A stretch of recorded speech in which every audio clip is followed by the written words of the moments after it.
All the married women in the village now belonged to him, as he ordered them all to move into his palace to live as his wives. Every day that passed was spent with a different woman, as Osita had hundreds of women at his disposal. No one could complain, as they knew the repercussion of going against their king.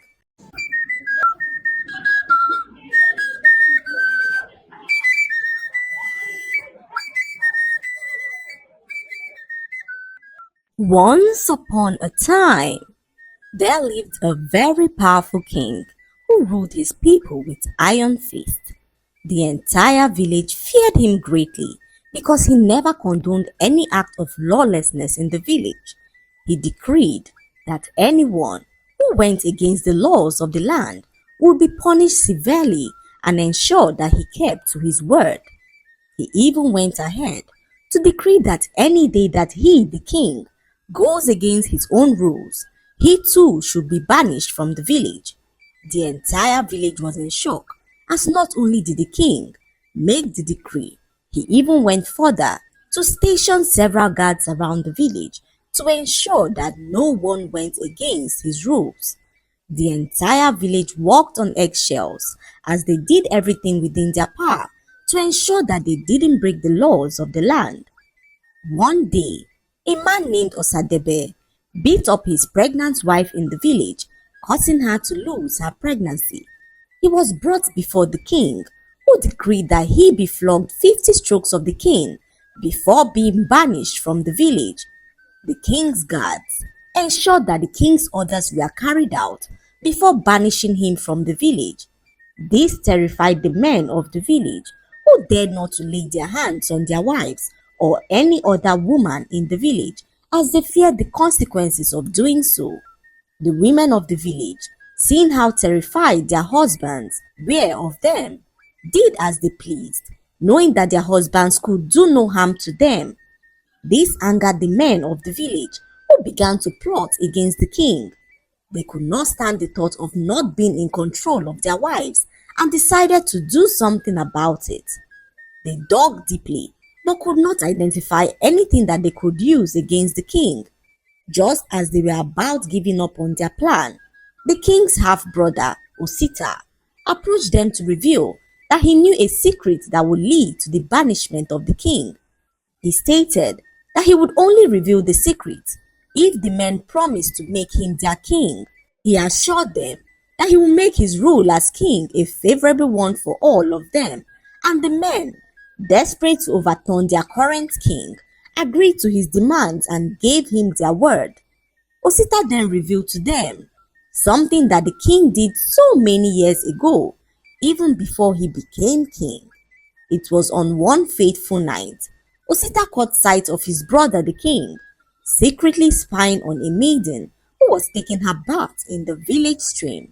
The king pleaded with his brother not to reveal his secret, and Osita kept the secret with him because he knew what would happen to his brother if anyone got to find out what he did.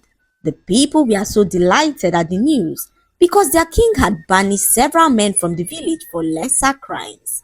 They then decided to confront the king with his dark secret in front of the entire village, ensuring that the king had no choice but to follow his own decree and banish himself.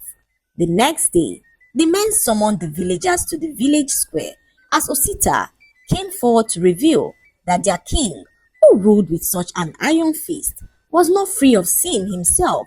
He told them how the king spied on a maiden in the village stream. Everyone opened their eyes in shock as they began to murmur amongst themselves.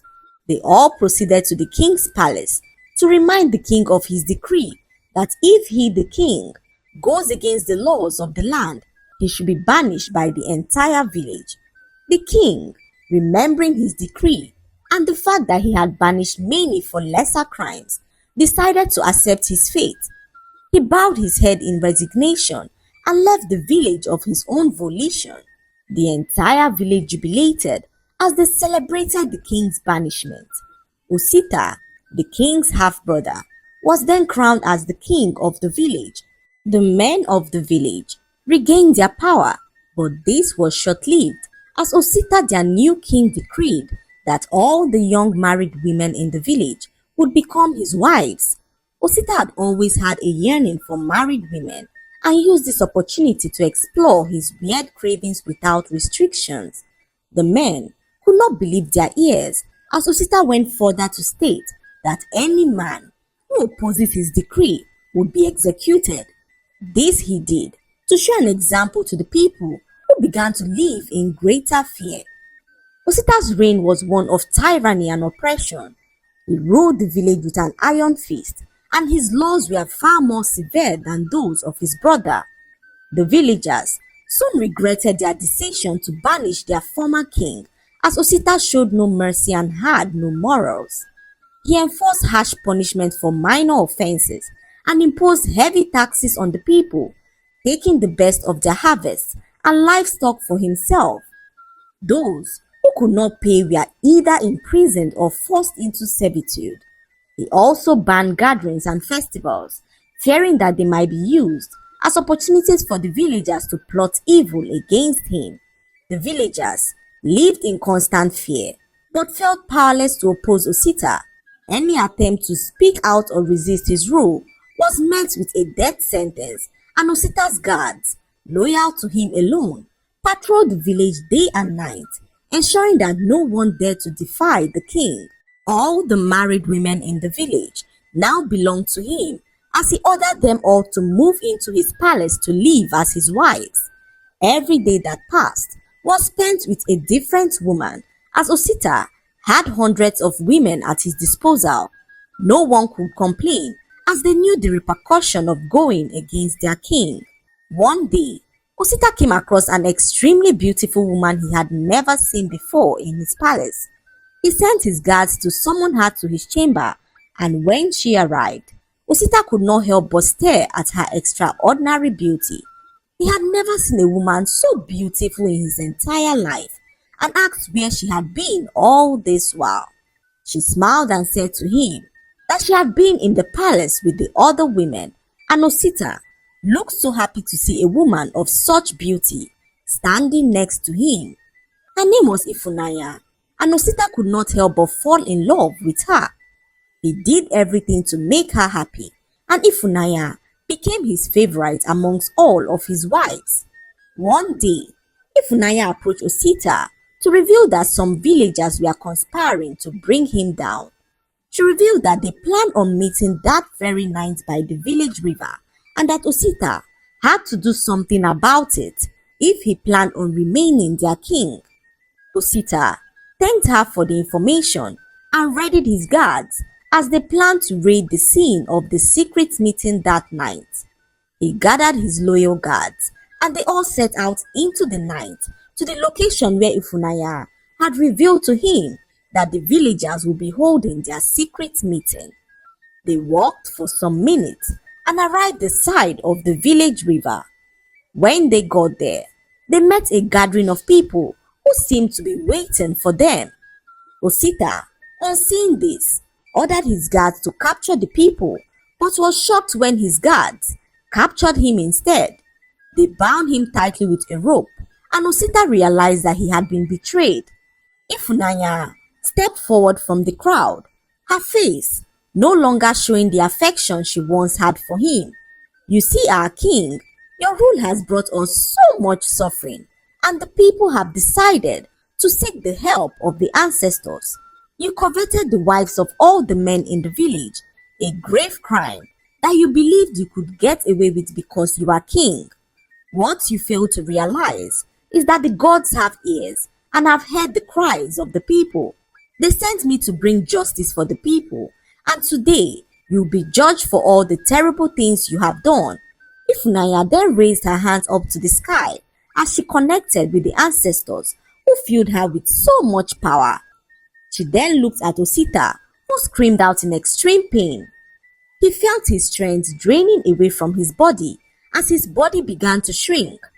Everyone watched as their king Osita transformed into a lizard and disappeared into the river. The entire village jubilated as they celebrated their newfound freedom from their wicked king.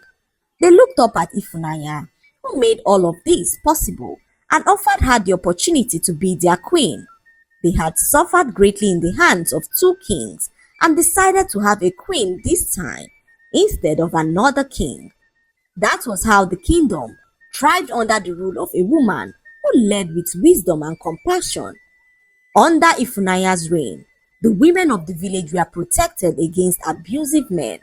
She reinstated the festivals and gatherings that Osita had banned, allowing the people to celebrate their culture and traditions once again. She also reduced the harsh taxes and ensured that everyone had enough to eat. She went on to establish a council of elders to help govern the village and ensure that no single person could ever hold too much power.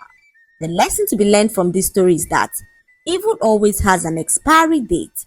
You cannot treat people wickedly and expect loyalty in return.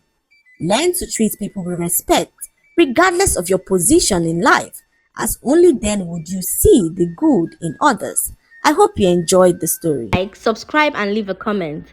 It helps us grow our channel. I'll see you in our next story. Bye.